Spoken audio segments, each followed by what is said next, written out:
Hello दोस्तों, स्वागत है आपका मेरे चैनल फैक्ट विद नॉलेज में।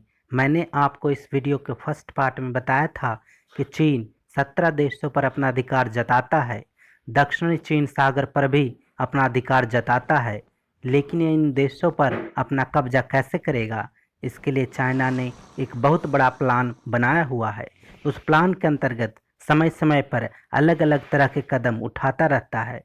उसमें से मैं कुछ प्रमुख तरीकों के बारे में आपको बताऊंगा, जिसके जरिए चाइना ने न सिर्फ देशों पर कब्जा जमाने की नीति अपनाई है, बल्कि पूरी दुनिया को अपने कदमों में झुका कर रखना चाहता है। Attack on media and press freedom. China ने अपने यहाँ के मीडिया पर पूरा कंट्रोल किया हुआ है। कोई भी वहाँ सरकार के खिलाफ कुछ भी नहीं लिख सकता, और जो लिखता है वह रातों रात गायब हो जाता है या तो उसे मार दिया जाता है, जैसा कि कोरोना में हुआ। जिन डॉक्टर्स या पत्रकारों ने इसके बारे में सोशल मीडिया पर खुलासा किया, उन्हें या तो मार दिया गया या तो वे लोग गायब हो गए। इसके अलावा वह दुनिया भर के मीडिया संस्थानों में ज़्यादा से ज़्यादा इन्वेस्टमेंट कर रहा है, ताकि उसके अपने विचार पूरी दुनिया में थोपी जा सके, स्वतंत्र विचारों को कुचला जा सके। दुनिया भर की प्रेस स्वतंत्रता पर नज़र रखने वाली संस्था रिपोर्टर्स विदाउट बॉर्डर्स ने अपने रिपोर्ट में चीन की रणनीति पर सवाल उठाए हैं। रिपोर्ट में कहा गया है कि चाइना सक्रिय रूप से ऐसी व्यवस्था बनाने की कोशिश में है जहां पत्रकारों की भूमिका सरकारी प्रचार में सहायक से ज़्यादा कुछ नहीं होनी चाहिए। चीन में मीडिया नहीं है, लेकिन चीन की रणनीति पूरी दुनिया के लिए खतरा है। चीन में प्रेस पर लगाई गई रोक ने अब दुनिया भर के लोकतांत्रिक देशों के लिए खतरा पैदा कर दिया है। अपना झूठा प्रचार करने के लिए अंतर्राष्ट्रीय स्तर पर टीवी प्रसारण में भी वह निवेश कर रहा है। अंतर्राष्ट्रीय मीडिया में महंगे विज्ञापन दे रहा है। इससे पूरे क्षेत्र में लोकतंत्र की हत्या करने की कोशिश हो रही है। लोकतांत्रिक मूल्यों और प्रेस की स्वतंत्रता का गला घोंटा जा रहा है। Cyber attack. सबसे ज़्यादा साइबर अटैक वाले 5 देशों में 3 देश एशिया के ही हैं, जिनमें से सबसे ज़्यादा साइबर हमले किए जा रहे हैं, और उनमें सबसे ऊपर चाइना का नाम है। कुल साइबर हमलों में चाइना की 40% हिस्सेदारी है। चाइना न केवल दूसरे देश के सरकारी संस्थाओं पर साइबर अटैक करता है, बल्कि वहाँ के इम्पोर्टेंट डॉक्यूमेंट्स भी हैक कर लेता है। चाइना में काम करने वाली बड़ी बड़ी कंपनियां भी चाइना के साइबर अटैक से अछूती नहीं रही है।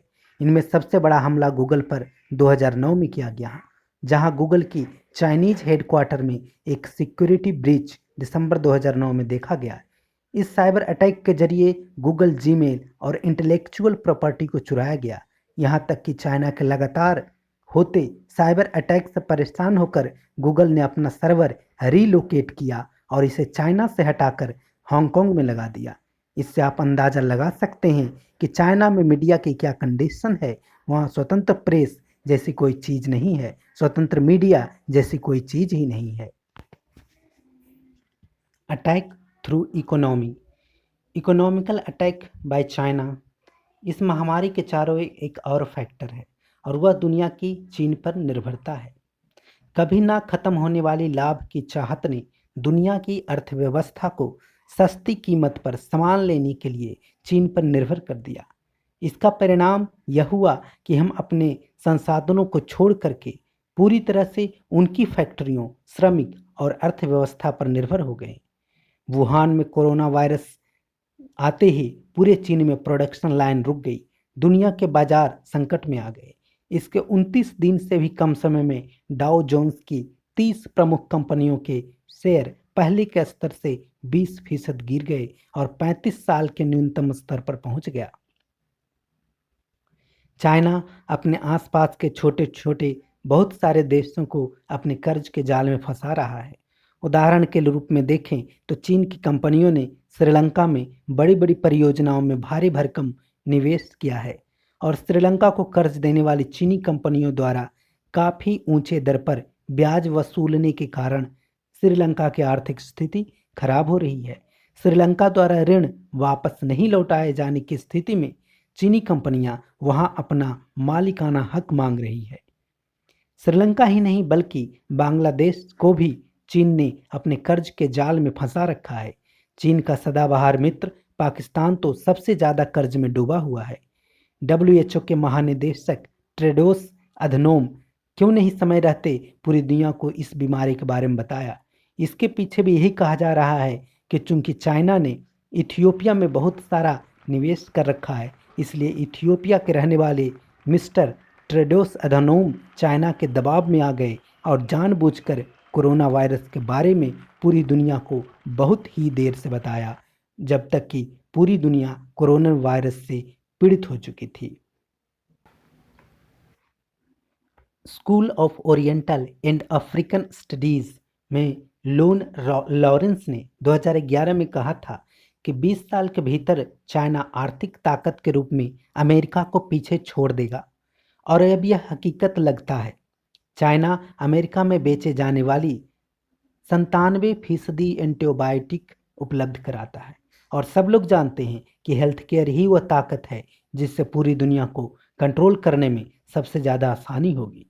दुनिया भर में दवा और चिकित्सीय उपकरणों की भारी मांग हो गई है। विडंबना यही है कि इस बाजार पर भी चीन का ही दबदबा है। नतीजा यह है कि चीन ने जिस धोखेबाजी से यह बीमारी फैलाई, उपचार के लिए सामान खरीदने के लिए भी उसके अलावा कोई दूसरा चारा नहीं है। कोरोना से भयंकर रूप से पीड़ित स्पेन चीन से 40 करोड़ यूरो का चिकित्सा सामान खरीद रहा है। चीन में सस्ते विनिर्माण का लाभ उठाने के लालच में सारे देशों ने अंतर्राष्ट्रीय आपूर्ति श्रृंखला को चीन के हवाले कर चुके हैं। यहाँ तक कि भारत में भी मेडिसिन में काम आने वाला कच्चा माल चीन पर ही निर्भर है। हम लोग 70% तक दवाओं का कच्चा माल हम चीन से ही आयात करते हैं, जिसकी सालाना कीमत 2.4 अरब डॉलर है। कुल मिलाकर पूरी दुनिया उस चीन के ऊपर निर्भर हो चुकी है जहां लोकतंत्र नाम की कोई चीज नहीं, जिसके सरकारी तंत्र में पारदर्शिता के बारे में सोचा भी नहीं जा सकता, और जो परमाणु हथियारों और मिसाइल तकनीक की अंतर्राष्ट्रीय तस्करी के जरिए समूचे विश्व के लिए पाकिस्तान, उत्तर कोरिया और ईरान जैसे बड़े खतरे खड़ा कर चुका है। Attack through biggest army and fatal weapon.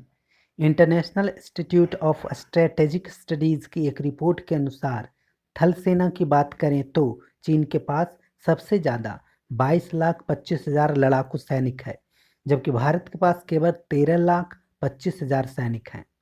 चीन के पास 1669 लड़ाकू विमान हैं, जिनमें से J-11, Sukhoi 30, GH-7 fighter plane, जबकि भारत के पास करीब 1380 लड़ाकू विमान हैं, जिनमें से सुखोई, मिराज और जगुआर शामिल हैं।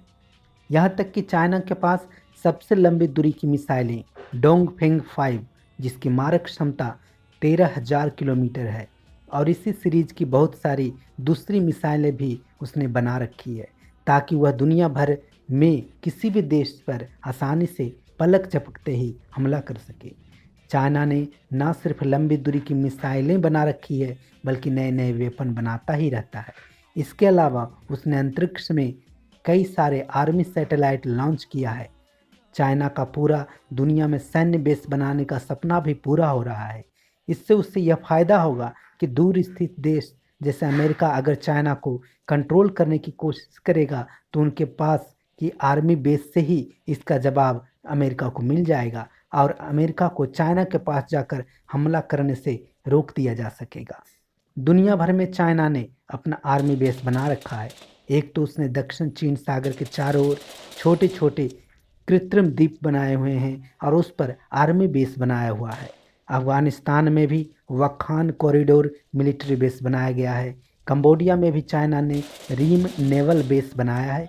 जिबूती में भी चाइना का मिलिट्री बेस है। म्यांमार में भी ग्रेट कोको आइलैंड पर नेवल इंटेलिजेंस बेस है। तजाकिस्तान में भी चाइना ने एक मिलिट्री बेस बनाया हुआ है।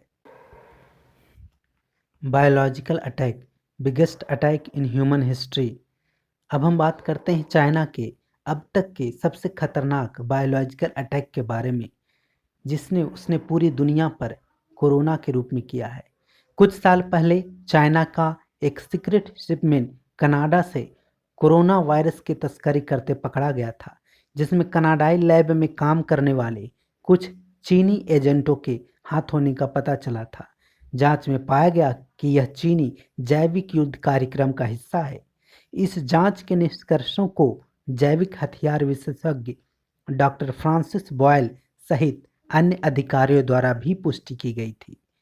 जियांग क्यू अपनी शोध टीम के सदस्यों के साथ कनाडाई लैब एनएमएल से बाहर निकाले गए थे। माना जाता है कि जियांग क्यू एक चीनी बायो वारफेयर एजेंट हैं। क्यू कनाडा के एनएमएल लैब में वैक्सीन विकास और एंटीवायरल थेरेपी अनुभाग की प्रमुख थी।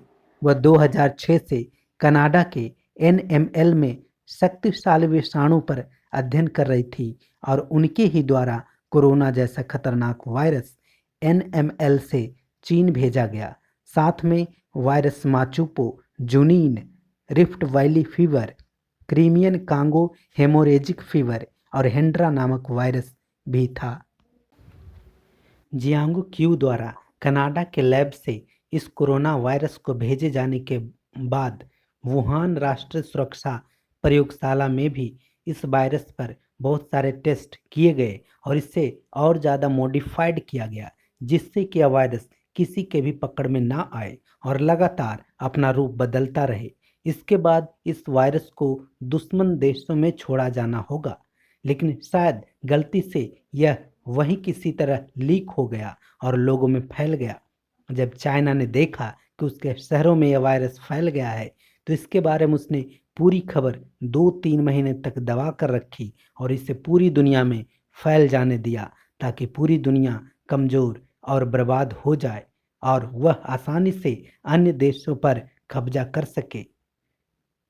आपको क्या लगता है, दुनिया चाइना के इस प्लान को सक्सेस होने देगी? नीचे कमेंट बॉक्स में अपनी राय ज़रूर लिखें। साथ ही मुझे यह भी बताएं कि इनमें से कौन सी जानकारी आपको कैसी लगी। Thank you.